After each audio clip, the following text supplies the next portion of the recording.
Hi everyone, I'm Pratima Adhikari and this is the review of the Honor 9X.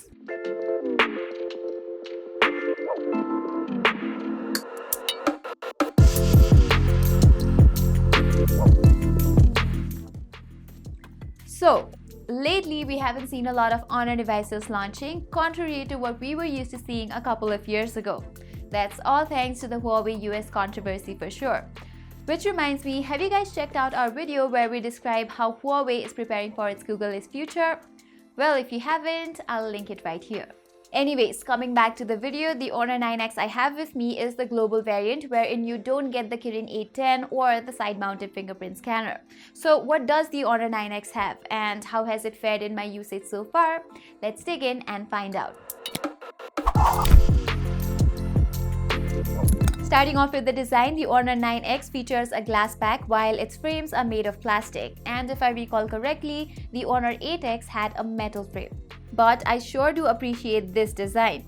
The back is shiny and glossy and you can see a holographic X rising when you tilt the phone at certain angles, which I think looks cool. I have this blue variant which has a very subtle appearance and I really like it. The phone looks and feels good on the hands as well, all thanks to its curved design. The buttons on the other hand are clicky and give good feedback, but one tiny thing that I dearly missed on the Honor 9X is a notification LED. Similarly, another minor complaint with the design is that the phone is very slippery and prone to smudges, so I would advise getting a good case for protection against both. Also, there is no Gorilla Glass protection here, neither on the front nor on the back, which makes this phone vulnerable to breakage. And I am not saying this just for the sake of an argument. I had an incident where I dropped the phone and the screen just shattered. I mean, I was so shocked looking at the phone break from such an insignificant distance. Plus, the repair cost blew me away too. I was liable to pay around 25% of the phone's cost price to repair the screen, though Honor was generous enough to provide me with some discounts. But even so, I have learned my lesson. If your phone does not have Gorilla Glass protection, make sure you get a good case and a screen protector. Now that we have been talking about the display, let's continue a little more. The Honor 9X has a 6.59 inches IPS LCD screen and a 19.5:9 aspect ratio. Although I would have preferred an AMOLED screen for the price, just like Samsung's M30s, but because the IPS screen on the Honor 9X has good colors and contrast, I am not complaining.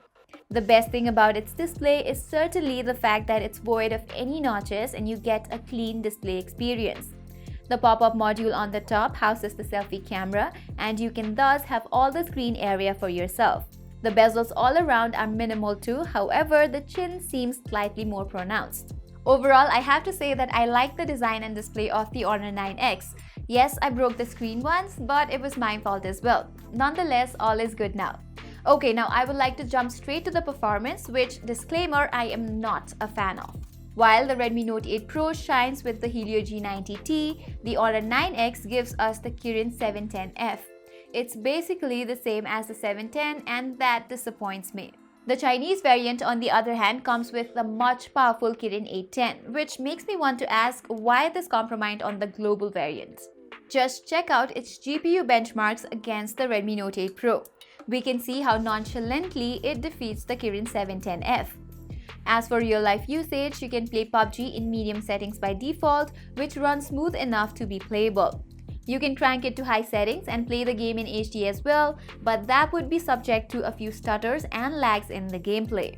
On the upside, normal day-to-day works and multitasking were fine, which is because of the spacious 6GB RAM on the phone.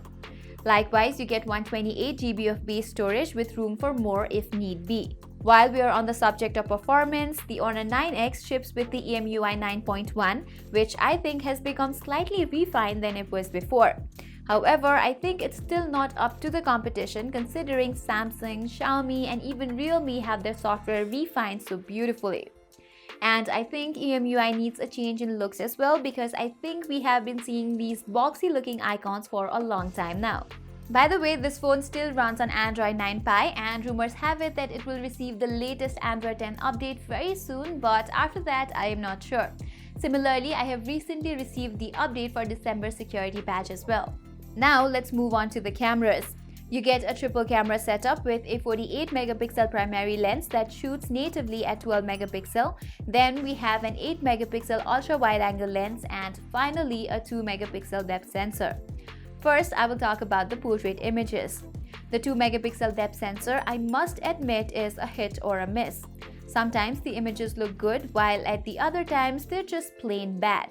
The edge detection in both cases takes a serious hit as it does not perform well in the hard areas. Comparing the 9X with the mid-range king Redmi Note 8 Pro, we can see how the Note 8 Pro consistently beats the 9X. The edge detection is better and even the background blur looks better on the Note 8 Pro. Okay, now talking about the primary images, the one thing I noticed is that the 9X has slightly toned down colors in the images. You might not notice this at a glance, but putting it side by side with the Note 8 Pro, you can see how its colors look extra punchy in front of the 9X. Now, colors are totally a matter of personal preference, but I think I prefer the 9X over the Note 8 Pro. The colors on the 9X look very subtle and natural, but detail-wise, I think the Note 8 Pro does a far better job than the 9X. On the other hand, the dynamic range is more or less similar on both the devices. At a glance, it might look like the Note 8 Pro is better, but it's just because it has more punchy colors that make it look bright. Otherwise, they're actually not that different. Wide-angle images share the same story, both in terms of detail and colors. Herein too, the colors on the Note 8 Pro seem extra punchy for some reason, with the reds in the images looking more pronounced. Detail-wise, the Note 8 Pro is better, but overall, I think the 9X has a better balance of everything else. Now, for the nighttime images, I like the Honor 9X better. It takes a long exposure shot in the night mode and the end result is good. The Note 8 Pro's night mode is also good, but I think Honor's algorithm is just better for low-light photography. The video side looks better on the Note 8 Pro as you can go up to 4K at 30 FPS, whereas the 9X has a limit to 1080p 60 FPS only. Similarly, the Note 8 Pro has gyro EIS in its lenses, which makes for a better stabilization as compared to the 9X.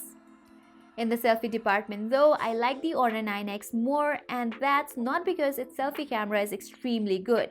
It's rather because the Note 8 Pro produces this very unnatural looking selfies with a noticeable red tint that makes any selfie camera look better than it. The Honor 9X has a slight yellow tint in its images, but it looks good to say at the least. Portrait selfies, however, look very bad on the Honor 9X. It's partially because of the uneven background blur and poor edge detection. Yes, there are other brands too who don't have a dedicated depth sensor for selfies, but this implementation is plain bad. The Note 8 Pro, on the other hand, evidently does a far better job than the 9X. So overall, I must say my test of the cameras on the Honor 9X has given me a good result. Though portrait selfies look horrible and the details from the primary and wide-angle lens aren't that good, other aspects of the Honor 9X cameras have to a very good extent impressed me, especially regarding the colors on the images. But if you guys would like to see a separate comparison video between the Note 8 Pro and the Honor 9X, do let me know in the comments below. So now that we're done with almost everything, let me talk about how the battery of the Honor 9X has fared in my usage. In summary, it is pretty good.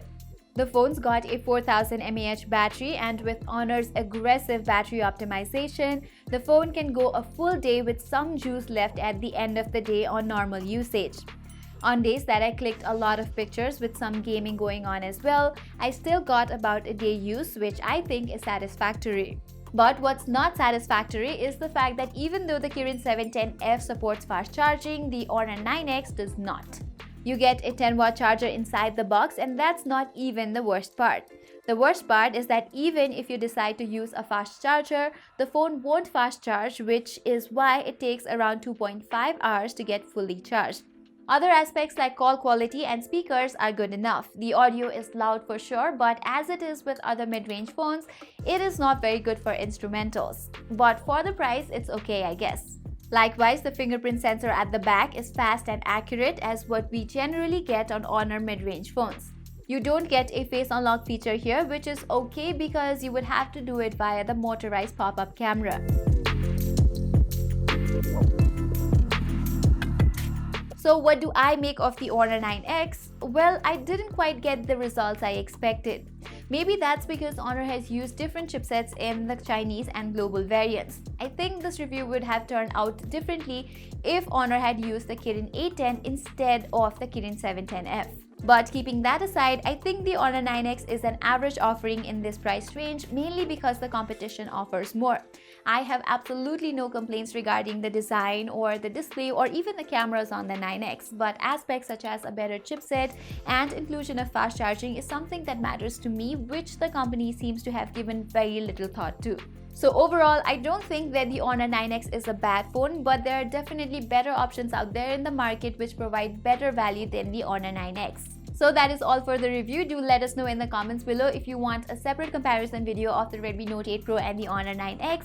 Till then, I'm Pratima Adhikari and thank you for watching.